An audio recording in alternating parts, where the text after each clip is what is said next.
SHMH. Saya merupakan dosen Fakultas Hukum dengan jurusan Hukum Tata Negara. Untuk di semester 6 ini, saya mengampu mata kuliah Hukum Pemerintahan Desa dengan SKS 2 SKS. Nah, berikut saya akan menyampaikan rencana pembelajaran mata kuliah semester 6.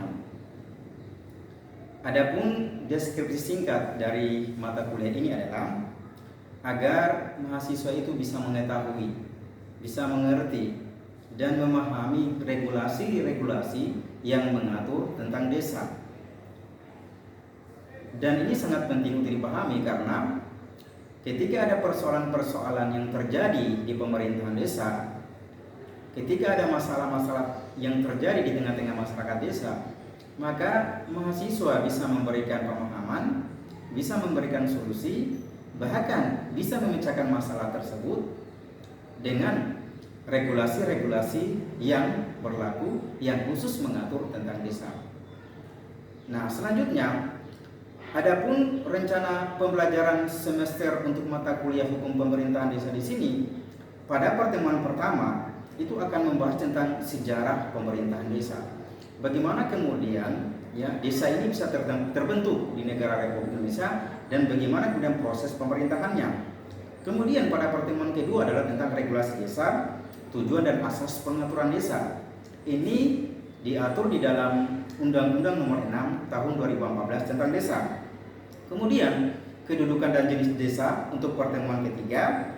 Kemudian kewenangan desa dan tugas kepala desa. Nah, jadi penting sekali para mahasiswa ini bisa mengetahui dan memahami hal-hal yang berkaitan dengan tugas dan kewenangan daripada kepala desa.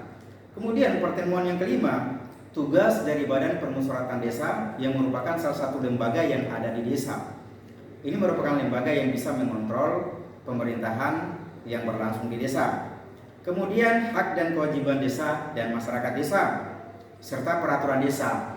Nah, peraturan desa di sini ini sangat penting sekali dipahami oleh mahasiswa karena masih banyak para kepala desa yang belum memahami tata cara penyusunan dari peraturan desa.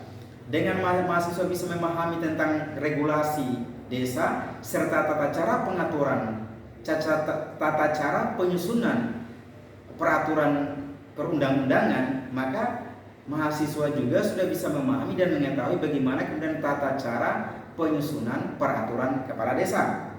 Kemudian yang berikutnya pertemuan ke-9, ke-8, keuangan dan aset desa. Ini berbicara masalah tentang anggaran desa, dana desa yang bersumber dari APBN. Kemudian pertemuan yang ke-9 adalah alokasi pendapatan dan belanja negara untuk pemerintah desa. Kemudian ada namanya kawasan pembangunan desa dan kawasan pedesaan.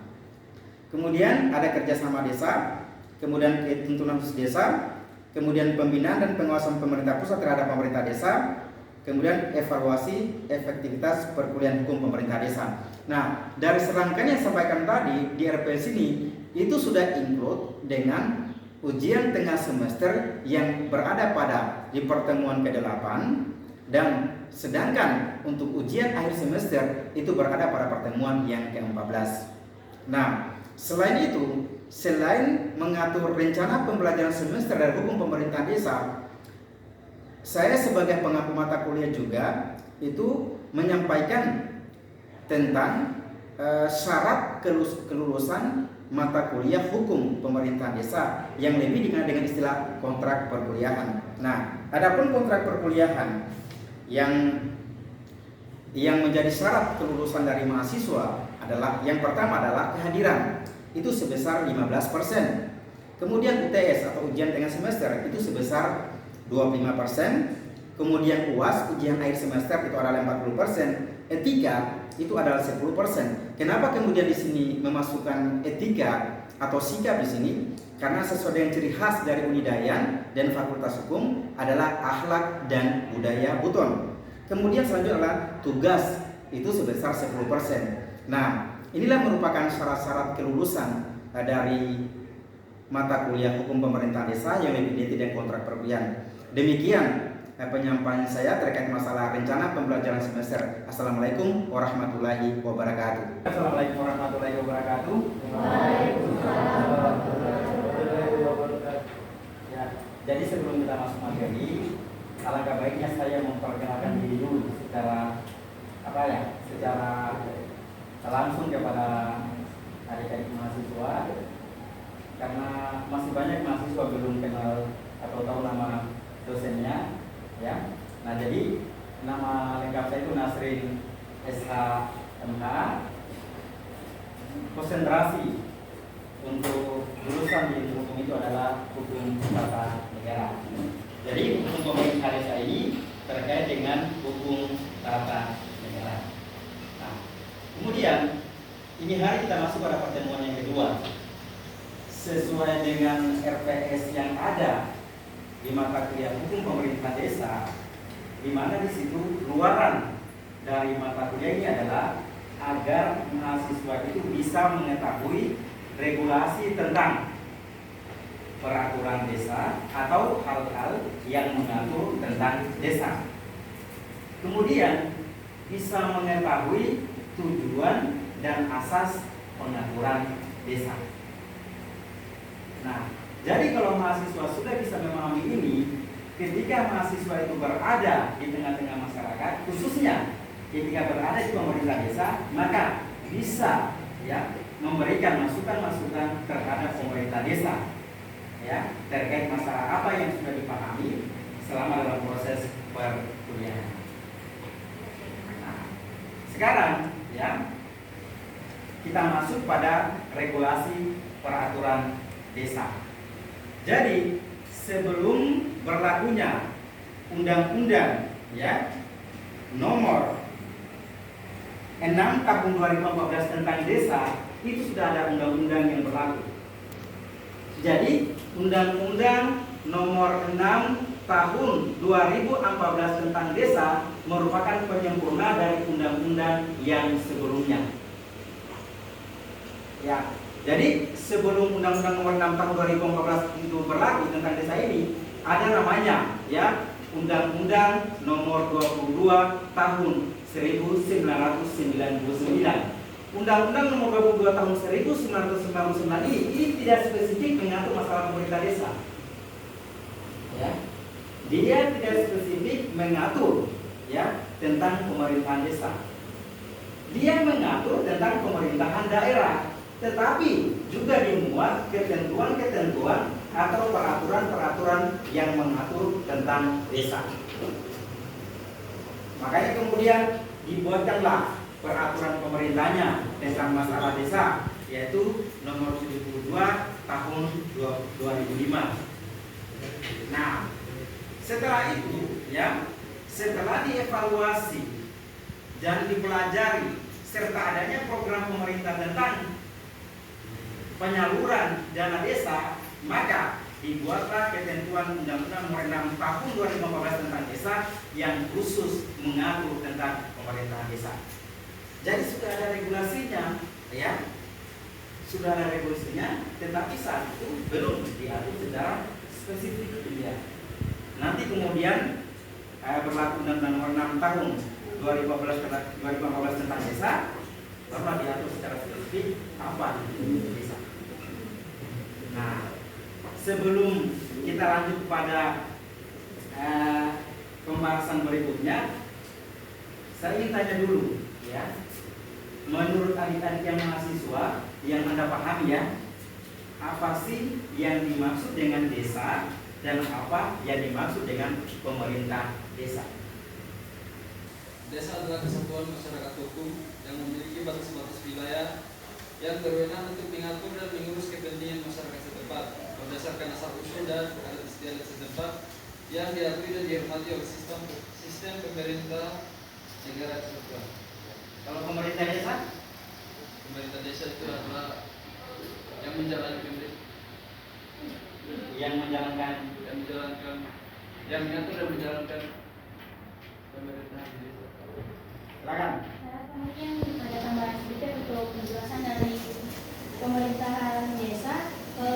Pemerintahan desa itu adalah penyelenggaraan urusan pemerintah desa yang terdiri dari pemerintah desa dan Badan Permusyawaratan Desa atau DPD. Di dalam Undang-Undang Nomor 6 Tahun 2014 itu yang mengatur tentang desa di sini, tentunya di situ ada tujuan dan asas pengaturannya. Nah, tujuan yang pertama, ya, daripada pengaturan tentang desa berdasarkan Undang-Undang Nomor 6 Tahun 2014 di sini adalah memberikan pengakuan dan penghormatan atas desa yang ada dengan keberagamannya. Pengakuan, ya, desa diakui dengan keberagamannya. Jadi antara desa yang satu dengan desa yang lain pasti berbeda keberagamannya di sini. Ya, kita kasih contoh di sini ya. Kenapa kadang desa itu ada perbedaan-perbedaan, ya, dari segi bahasa, ya, kemudian dari tradisi atau adat istiadatnya di sini, ya, dan itu sebagai bentuk keberagaman dari pemerintah atau masyarakat desa tersebut. Di daerah Siombu, ya, Kecamatan Siombu, itu ada perbedaan bahasa antara desa Kaibulawa dengan desa Morona, padahal satu kecamatan, tetapi memiliki perbedaan di sini, perbedaan bahasa di sini. Nah, adat dan istiadatnya pun juga ada perbedaan di sini. Keberagaman ini diakui, ya, diakui oleh negara kita, oleh konstitusi kita. Berbeda-beda tetapi satu di sini. Nah, kemudian tujuan yang kedua, memberikan kejelasan status dan kepastian hukum atas desa. Memberikan kejelasan status dan kepastian hukum atas desa. Nah, bagaimana kemudian caranya agar ada kepastian hukum terhadap desa? Maka kemudian berlakulah Undang-Undang Nomor 6 Tahun 2015 tentang desa untuk memberikan kejelasan dan kepastian hukum terhadap desa yang ada di negara kita. Dibuatlah peraturan pemerintahnya, ya, terkait masalah desa. Kemudian membuat peraturan kepala desa, ya, itu juga merupakan bagian dari kepala desa yang diamanatkan oleh undang-undang, ya, bahwa kepala desa itu punya hak untuk membuat tentang peraturan desa.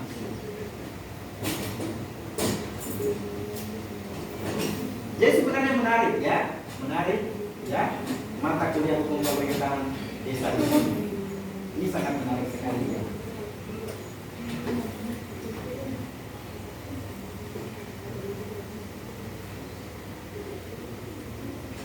Kemudian yang ketiga, melestarikan dan memajukan adat, tradisi, dan budaya masyarakat. Jadi apa yang sudah ada di masyarakat desa, apa yang sudah terbangun di desa tersebut, ya, itu harus dilestarikan. Selama tradisi-tradisi tersebut itu tidak bertentangan dengan nilai-nilai keagamaan, maka layak untuk dipertahankan. Selama tradisi-tradisi tersebut tidak bertentangan dengan nilai-nilai kesusilaan, maka itu wajib dipertahankan. Ya, karena banyak manfaatnya tradisi-tradisi, ya, yang ada di masyarakat desa kita. Oke, kita masuk kepada tujuan berikutnya, ya. Meningkatkan pelayanan publik guna perwujudan kesejahteraan umum. Jadi dengan adanya Undang-Undang Nomor 6 Tahun 2014 tentang desa ini dan memberikan kewenangan penuh kepada pemerintah desa terkait masalah pelayanan publik di sini, maka masyarakat desa itu sudah mudah mengurus hal-hal yang berkaitan dengan masalah persoalan administrasi di sini. Nah, kesejahteraan untuk masyarakat desa, ya. Kesejahteraan untuk masyarakat desa. Jadi gini,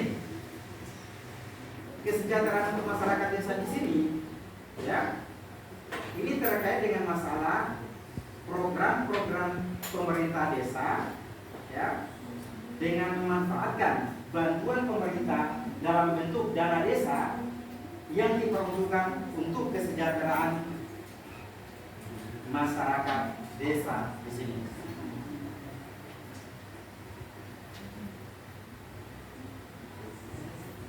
ya, diperuntukkan untuk kesejahteraan masyarakat desa di sini.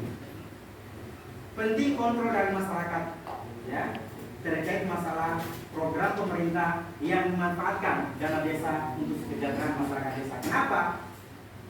Karena banyak penyimpangan yang dilakukan, ya, dalam memanfaatkan dana desa.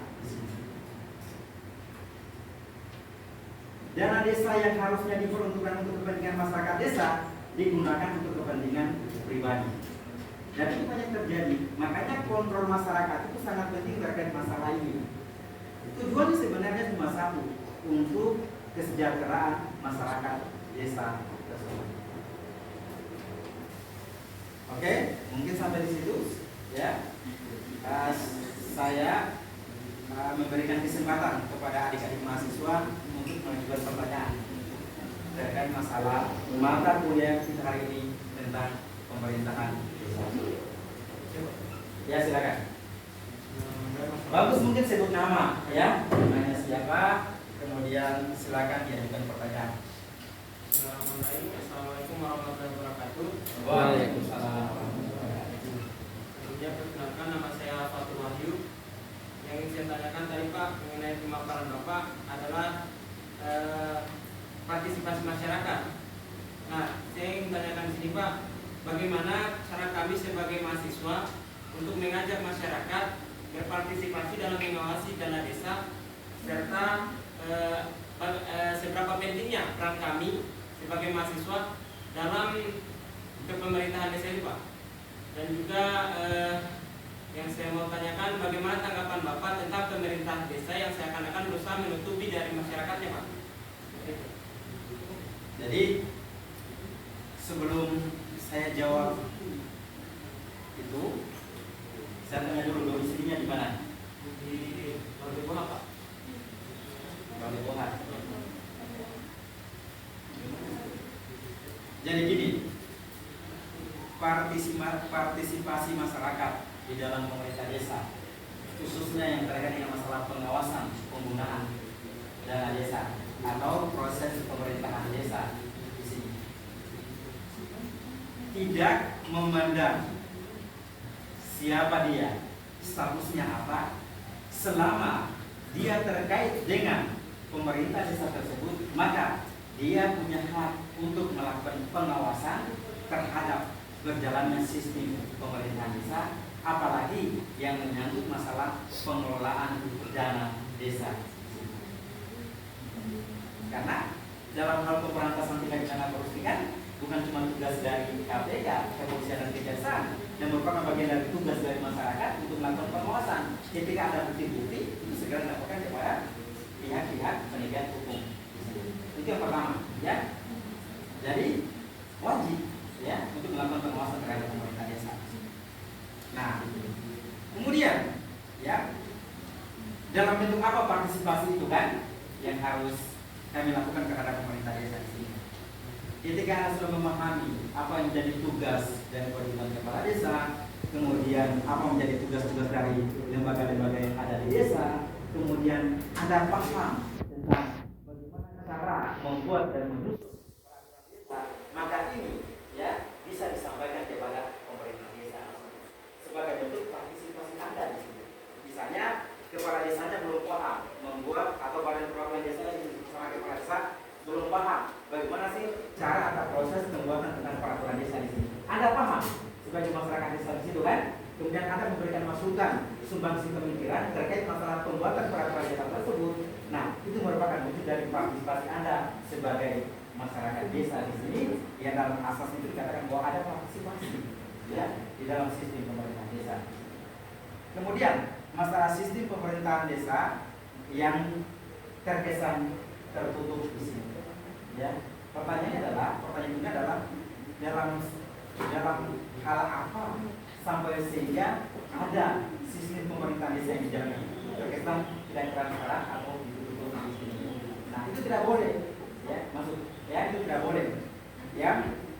Pemerintah desa harus tetap transparan, ya, dalam menjalankan roda pemerintahan desa, ya. Kenapa ini kemudian harus transparan? sejauh mana proses pelaksanaan dari pemerintahan desa ini. Sejauh mana proses pelaksanaan program-program kerja dari kepala desa yang disampaikan kepada masyarakat desa ketika dia mencalonkan diri menjadi kepala desa saat itu. Nah, itu kan ketika jadi calon kepala desa kan ada visi dan misi yang disampaikan kepada masyarakat desa kan.